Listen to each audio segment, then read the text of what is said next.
どうもこんにちは、なぎこです。最近なかなか、定期的に YouTube 撮れてなくてですね、何をしているかというと、皆さんなんとなくお察しだとは思うんですが、いろんなことがちょっと3月頭で一段落したので、続き編み物をいろいろやっておりました。じゃーん、これもうねだいぶ完成近くなってきたんですけど、これね今何を編んでいるかというとですね、オゼッタニットウェアさんの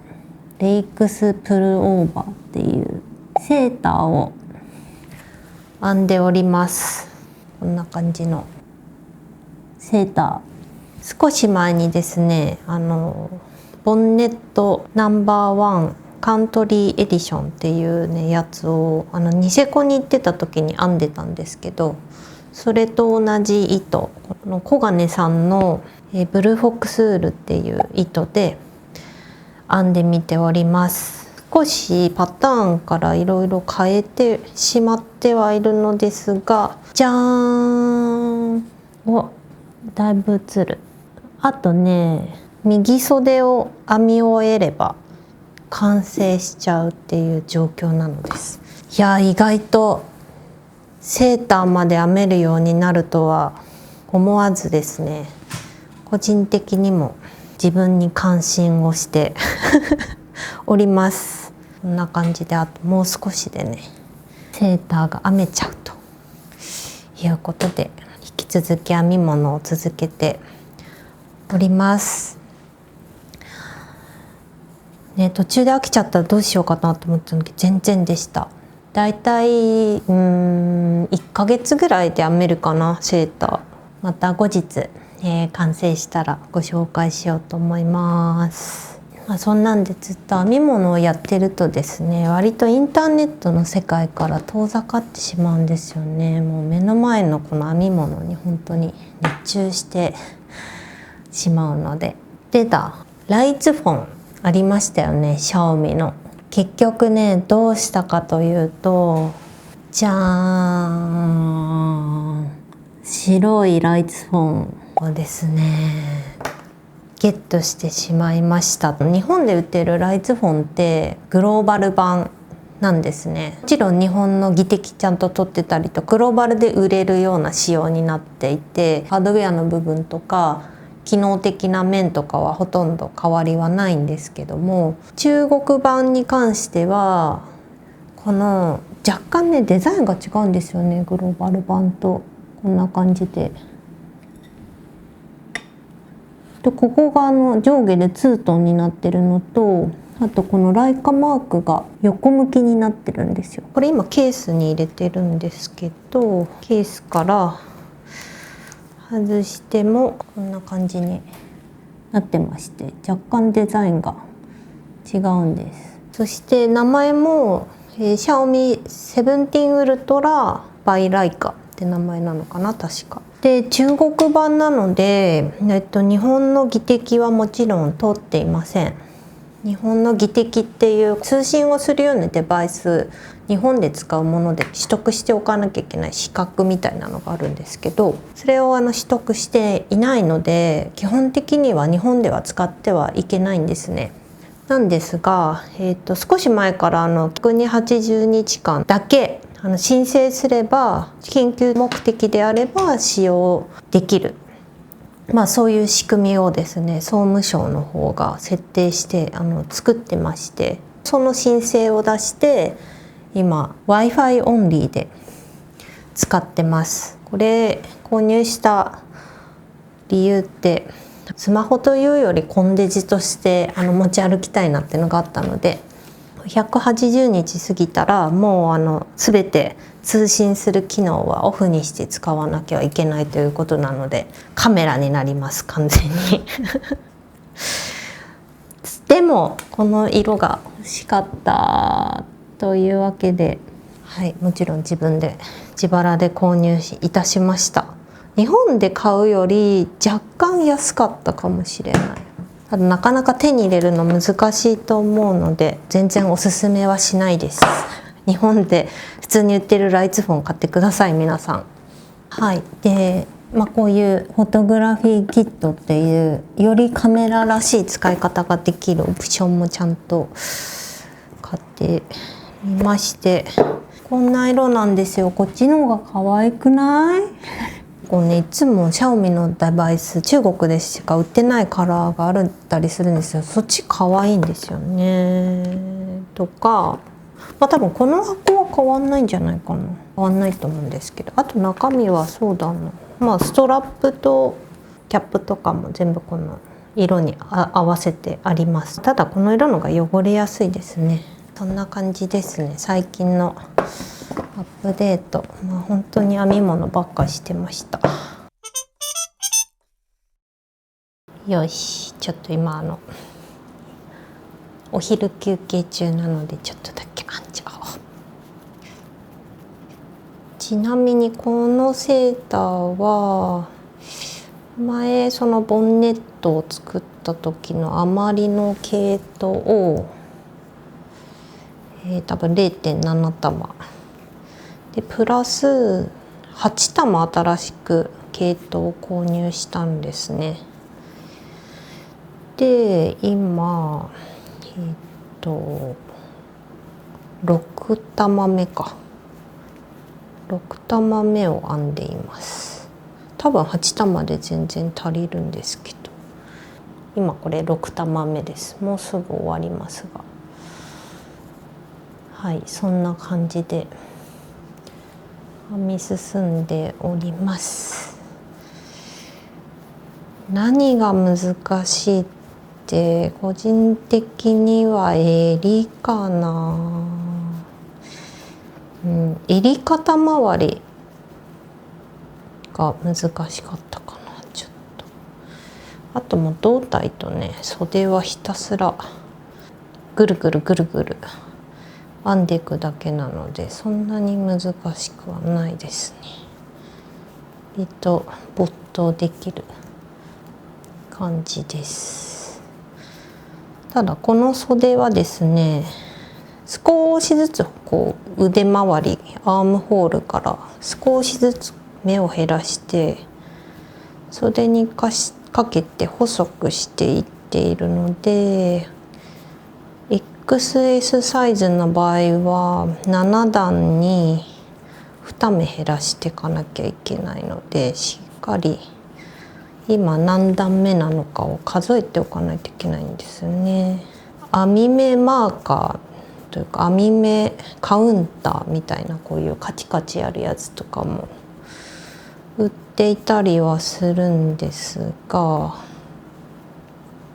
今ちょうど一周終わって次の段に入ります。今これがここにマーカーがついてると思うんですけど、ここで次の段に入りますので記録を取らないとなりません。で、私はなんかこういうね、編み物カウンターっていうアプリがあって、それをですね使ってます。これ結構便利で、いろんなパーツごとに段数記録できるんですけど、今右袖の減らし目なのでちょうど17段目に入りました。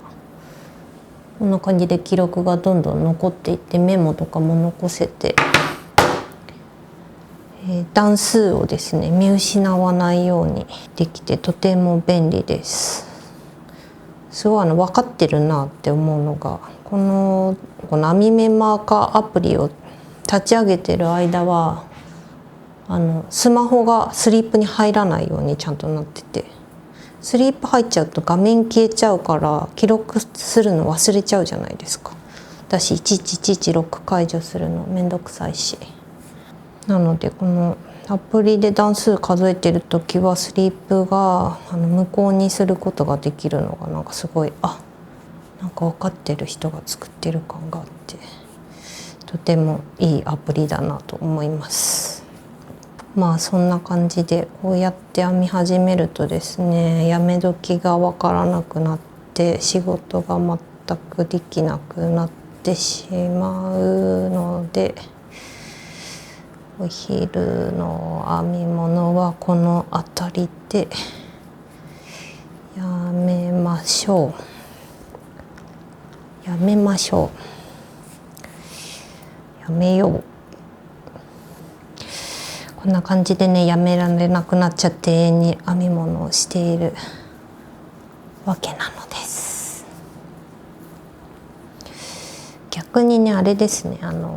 SNS とか見ない方がいいの分かってるのにどうしても見ちゃうとかね、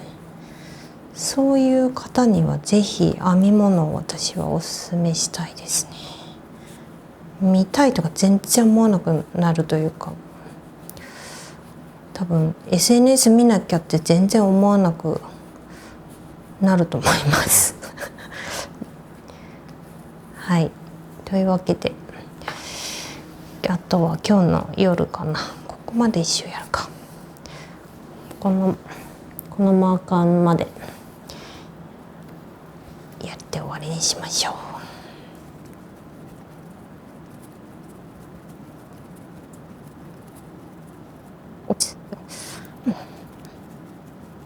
う。よし、18と。はい、じゃあお昼の編み物終了。仕事に戻ります。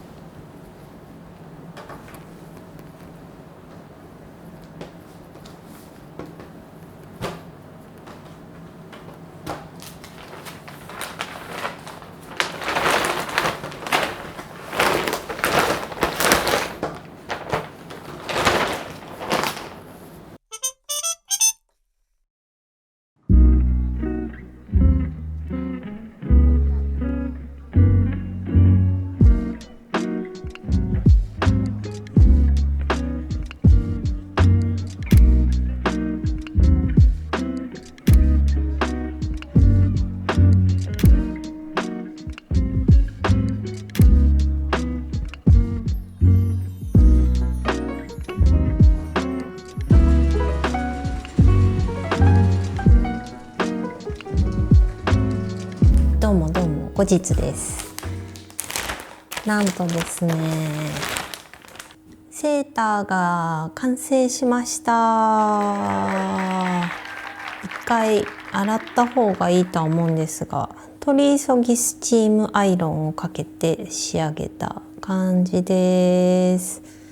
元のですねパターンからだいぶ丈は短めにしてみました。私のちょうどウエスト丈ぐらいになってます。せっかくなので切ってみます。はい、こんな感じで出来上がりました。先ほどお話ししたように短めに作りました。このちょうどデニムのパンツとかのウエストにかかるぐらいの丈にしてみました。袖丈もちょうどいい感じ。はい、というわけで、さすがにセーター1着合うと達成感がありますね。この絶妙な詰まりすぎてないこの襟周りがとても首が長く見えていいなって思いました。はい、東京は春になってしまって、このニット着るにはちょっと暑いので、来季秋冬、たくさん着ようと思っております。この素材結構何回かお話してるように毛足がすごい長い素材なんですけど、全然痒くない。今もう下にインナー何も着ないで肌にそのまま着てるんですが、全然痒くならないしチクチクもしない。その代わりちょっと毛が飛ぶので、一回洗ったらもう少しだけマシになるかなとは思いつつ、じゃあ次は何を編みますかねということで、編み終わったよ報告でございました。次編むものはもう決めております。ラベリーで見つけたメルティングシャツ。これもともとはこういうモヘアっぽい素材の2本取りで編んでるんですが、これを春夏向けの糸で編んでみようかなと思ってます。もうこんな感じで糸も買おうとしております。さてどうなることやら、引き続き編み物楽しもうと思います。